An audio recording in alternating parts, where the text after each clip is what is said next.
అందరికీ నమస్కారం. గత ఎన్నికల ముందు ఇదే వేదిక మీద ఆమరణ దీక్ష చేస్తున్న దీక్షాపరులకు ప్రతిపక్ష నాయకుని హోదాలో జగన్మోహన్ రెడ్డి గారు వచ్చి నిమ్మరసం ఇచ్చి వారం రోజుల్లో 1182 కోట్లు అధికారం చేపట్టిన తర్వాత విడుదల చేసి 14 లక్షల మంది 20,000 లోపున్న వాళ్ళకి డబ్బులు ఇస్తానన్నారు. అలాగే చనిపోయిన ఆత్మహత్యలు చేసుకున్న వారి కుటుంబాలకి చంద్రబాబు నాయుడు గారు 3 లక్షలు ఇస్తానంటున్నాడు. రేపు మనందరి ప్రభుత్వం వచ్చిన తర్వాత మరో 7 లక్షలు కలిపి పువ్వుల్లో పెట్టి బాధితుల ఇళ్లకు పంపి ఒక్కొక్కరికి 10 లక్షలు పరిహారం ఇచ్చి ఆ బిడ్డల్ని ఆ కుటుంబాలని ఆదుకుంటానని చెప్పిన విషయం మొత్తం మీడియాకి రాష్ట్రం అందరికి కూడా తెలుసు. మీ అందరి దగ్గర కూడా టేపులు ఉన్నాయి.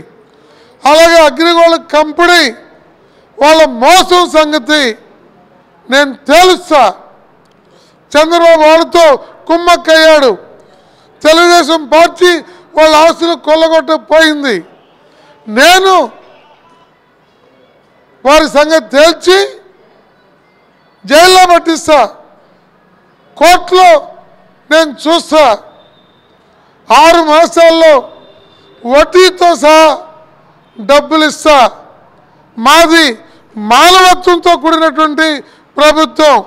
నేను మీ కుటుంబంలో ఒకటిగా అన్నగా తమ్ముడిగా ఉంటానని బ్రహ్మాండమైన పాట పాడాడు జగన్మోహన్ రెడ్డి ఇదే వేదిక మీద. ఇవాళ జగన్మోహన్ రెడ్డి గారు 98%, 99% హామీలు అమలు జరిపామని చెప్పడానికి సిగ్గుందా అని నేను అడుగుతున్నా.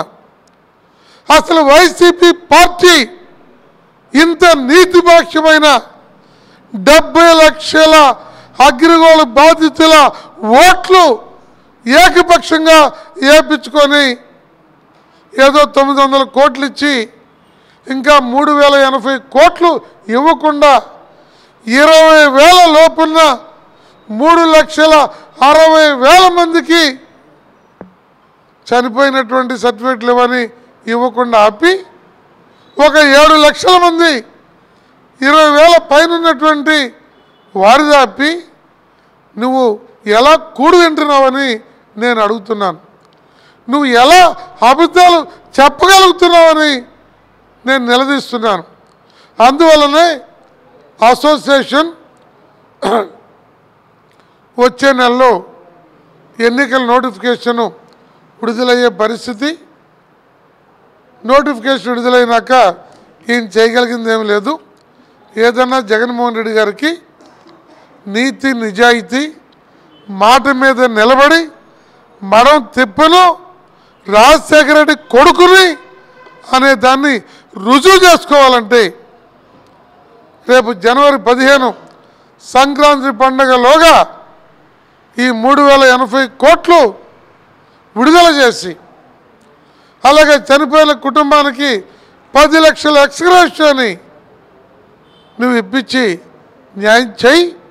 అమరావతి రాజధానిలో 55,000 మందికి ఇళ్ళు ఇవ్వడానికి రేత్రి పగలు పోలీసుల్ని డిపార్ట్మెంట్ని కలెక్టర్ని ఆడ ఉంచి ప్లాట్లు వేసి రాళ్ళు బాతి రోడ్లు వేసి నువ్వు పట్టాలు ఇస్తుంటే కోర్టు ఆ పట్టా చెల్లదు, తుది తీర్పుకి కట్టుబడి మాత్రమే నువ్వు పట్టాలు ఇవ్వాలి అంటే ఆ పట్టా మీద వెనక స్టాంప్ వేసి సుప్రీంకోర్టు తుది తీర్పుకి కట్టుబడి ఈ పట్టా చెల్లుబాటు అవుతుంది అని నువ్వు స్టాంప్ వేసి కూడా అంత దిగజారి నువ్వు పట్టాలు పంపిణీ చేసావే.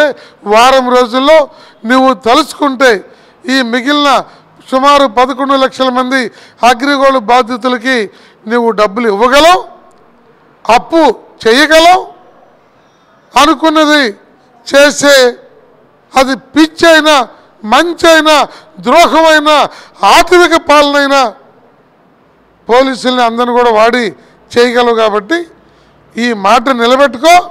అందుకోసమే ఇక్కడ 30 గంటల ధర్మ పోరాట దీక్ష. నమ్మిన అగ్రిగోల్డ్ బాధితులకి తక్షణమే న్యాయం చేయండి. అలాగే యుద్ధ ప్రాతిపదికన మరణించిన కుటుంబాలకి 10 లక్షల ఎక్స్గ్రేషియో ఇచ్చి మీరు రాజన్న కుమారునిగా రుజువు చేసుకోమని చెప్పి తుది హెచ్చరిక చేయడానికి ఈ 30 గంటల దీక్ష అసోసియేషన్ చేస్తుంది. మరి ఆది నుండి మీడియా మిత్రులు, జర్నలిస్టులు అందరూ, మేధావులు, మరి ఈ ఉద్యమానికి మద్దతుగా ఉన్నటువంటి వారందరూ కూడా ఈ సందర్భంగా మరి ధన్యవాదాలు తెలియజేస్తూ, రేపు ఉదయం తెలుగుదేశం పార్టీ రాష్ట్ర అధ్యక్షులు అచ్చెన్నాయుడు గారు, అలాగే జనసేన పార్టీ నుండి నాదెండ్ల మనోహర్ గారు కానీ, లేకపోతే మహేష్ గారు కానీ, అలాగే సిపిఐ పార్టీ రాష్ట్ర కార్యదర్శి రామకృష్ణ గారు, సిపిఎం పార్టీ రాష్ట్ర కార్యదర్శి శ్రీనివాసరావు గారు, అలాగే మొదటి నుంచి మన ఉద్యమంలో ఉన్నటువంటి కాంగ్రెస్ పార్టీ అధికార ప్రతినిధి మాజీ రాజ్యసభ సభ్యులు తులసిరెడ్డి గారు, అలాగే ఆమ్ ఆద్మీ పార్టీ నాయకులు బాబ్జీ గారు, వీరందరూ కూడా చలసాని శ్రీనివాస్ గారు, వీరందరూ కూడా రేపు ఈ దీక్షల్లో మద్దతు పలకడానికి వస్తున్నారు. వారందరూ కూడా వెల్కమ్ చెప్తూ ముగిస్తున్నాను. Thank you. నా పేరు Arelamma, Agrigold customers and agent welfare association రాష్ట్ర మహిళా కార్యదర్శిగా ఉంటున్నాను. మాది శ్రీకాకుళం జిల్లా. నేను గౌరవనీయులైన ముఖ్యమంత్రి గారికి మేము ఒకటే విన్నవించుకున్నాము. మేము ఇదే హనుమంతరాయ గ్రంథాలయంలో 2017 మార్చి 23వ తేదీన, అంటే సుమారుగా 18 రోజులు దీక్ష చేసే సందర్భంలోన మన గౌరవనీయులైన ముఖ్యమంత్రి వారు వచ్చి మార్చి 23వ తేదీన వచ్చి నేను ఆ దీక్షలో 8 రోజుల పాటు ఆమరణ నిరాహార దీక్షలో కూర్చుంటే మాకు నిమ్మరసం ఇచ్చి, మన పార్టీ వస్తే వారం రోజుల్లో మీకు న్యాయం చేస్తాను, 3 మాసాల్లో 20,000 లోపు ఉన్న బాధితులకి ఇవ్వగలుగుతాను, అదే 6 మాసాల్లో మొత్తం బాధితులకు వడ్డీతో సహా ఇస్తానని అవేళ మాట ఇచ్చారు. ఆ మాటలు మేమైతే గుడ్డిగా నమ్మేసి అదే సంవత్సరం ఆగస్టు 16వ తేదీ నుంచి మొత్తం రాష్ట్ర వ్యాప్తంగా ఇచ్చాపురం నుంచి హిందూపురం వరకు 33 రోజులు బస్సు యాత్ర చేశాము. ఆనాడు టీడీపీ ప్రభుత్వం పైన వ్యతిరేకంగా, ఈరోజు ఆ ప్రభుత్వం పైన వ్యతిరేకం చేశాం కాబట్టి ఈరోజు గౌరవనీయులైన జగన్మోహన్ రెడ్డి గారు గద్దె ఎక్కారు. ఈరోజు గద్దె ఎక్కి కూర్చున్నారంటే అది అగ్రిగోల్డ్ బాధితులు పెట్టిన భిక్షని అతను మర్చిపోకూడదు.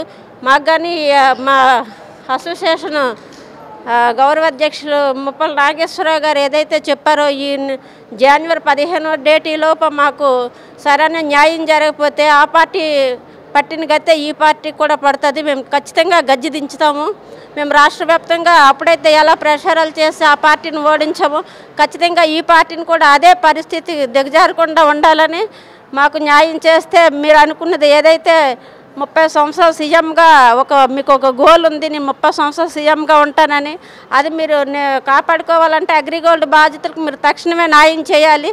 చేయకపోతే మీరు అనుకున్న గోల్ అయితే జరగదు, కానీ మీరు ఖచ్చితంగా మీకు గజ్జి దించే ఏర్పాటు మేము చేస్తామని ఈ సభాముఖంగా చెప్తున్నాను.